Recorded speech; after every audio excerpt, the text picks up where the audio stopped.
Olá, meu nome é Eline. Me chamo Rayane e somos graduandas do curso de Letras da UFRPE e hoje vou falar um pouco sobre o realismo e o naturalismo. E eu vim falar um pouco sobre o parnasianismo. Sejam bem-vindos a mais um vídeo.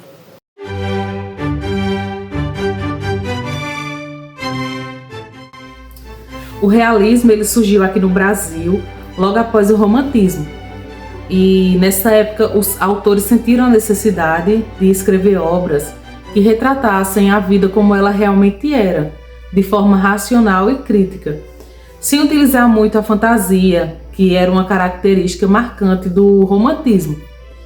E os temas mais utilizados pelos autores eram a hipocrisia, o adultério, conflitos da mente humana e problemas sociais no geral.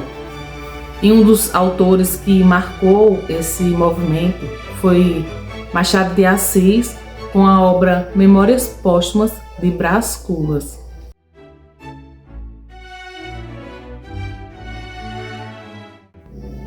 O naturalismo ele é bem parecido com o realismo, mas ele tinha uma visão mais científica da vida. Os autores, escritores acreditavam que o comportamento das pessoas era muito influenciado pelo local em que eles viviam e também pela hereditariedade, ou seja, as características que os pais passavam para os filhos poderiam influenciar em seu comportamento.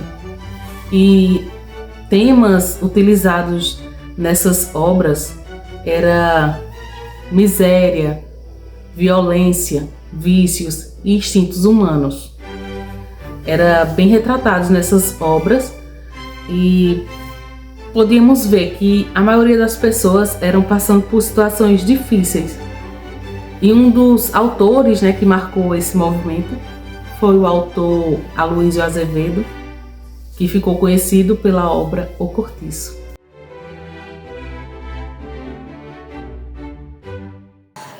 O parnasianismo é um movimento literário que nasceu na França no final do século XIX, mas que foi amplamente aceito no Brasil. O lema do parnasianismo era arte pela arte. Os autores parnasianistas valorizavam obras perfeitas, sem preocupações com temas sociais ou sentimentais. Sendo assim, eles buscavam impessoalidade, objetividade e precisão, indo em oposição com o romantismo também do século XIX e ao sentimentalismo desta escola literária. O parnasianismo tinha a exaltação da beleza formal, culto à forma, perfeição métrica. Eles valorizavam a linguagem culta, com a utilização de vocabulários eruditos, rebuscados e palavras raras.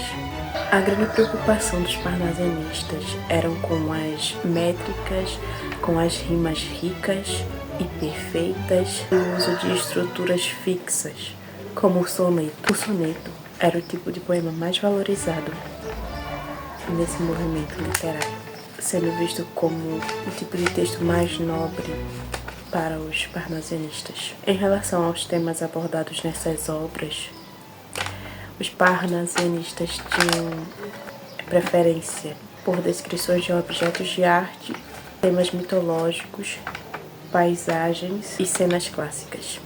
A tríade parnasiana era composta por 3 autores que tiveram mais influência nesse movimento literário.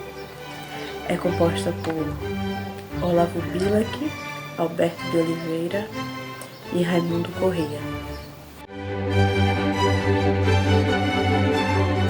Uma curiosidade que trago nesse vídeo é que o parnasianismo e as obras parnasianistas foram alvos de crítica na Semana de Arte Moderna. As obras foram criticadas pelo autor Manuel Bandeira no poema Os Sapos. Nesse poema, ele satiriza o culto à forma. De Manuel Bandeira, Os Sapos. Enfunando os papos, saem ar da penumbra aos pulos dos sapos, a luz que zelumbra, em ronco que a terra berra o sapo boi. Meu pai foi ver? Não foi. Foi? Não foi. O sapo tanoeiro, parnasiano aguado, diz: Meu cancioneiro é bem martelado, verde como o creme e com meus gatos. Que arte! Eu nunca venci os coordenados. Meu verso é bom, promete sem jogo. Faço rimas com consoante de acordo. Vai com 50 anos, que lhe dê as mãos. Reduzir sem danos. A formas, a forma. O ponto escolhido foi Olavo Bilac e eu trouxe para análise o soneto língua portuguesa. Então eu vou falar um pouco de modo geral sobre a estrutura e o tema do soneto, do que se trata.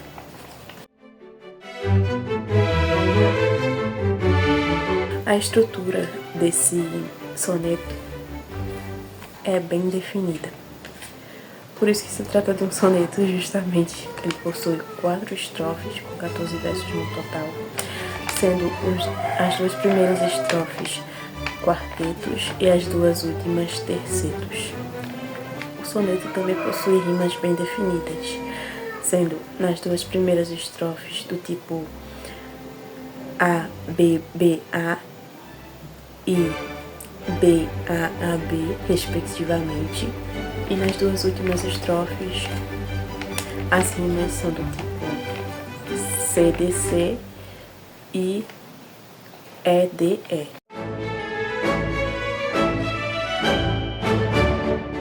No geral, o autor celebra o português como uma língua rude e difícil, mas bela e expressiva. Forte e musical ao mesmo tempo, cheia de emoção, cultura e história. Bilac mostra orgulho pela língua portuguesa e faz isso com linguagem culta, ritmo perfeito e imagens refinadas.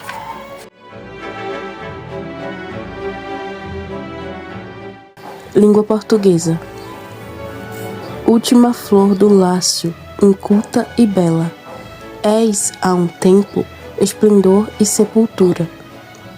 Ouro nativo, que, na ganga impura, a bruta mina entre os cascalhos vela.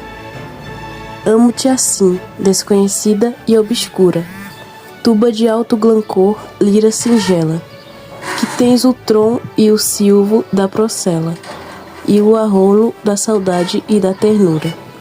Amo o teu viço, agreste e o teu aroma, de virgens selvas e de oceanos largos.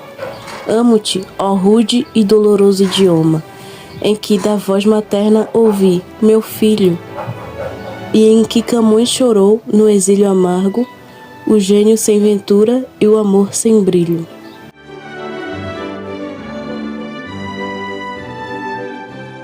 Nas 2 primeiras estrofes, o poeta chama a língua portuguesa de última flor do Lácio.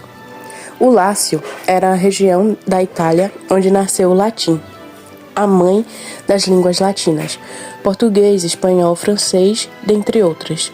Ou seja, o português é a última flor nascida do latim antigo. Ele a descreve como inculta e bela, rude, simples, mas também encantadora.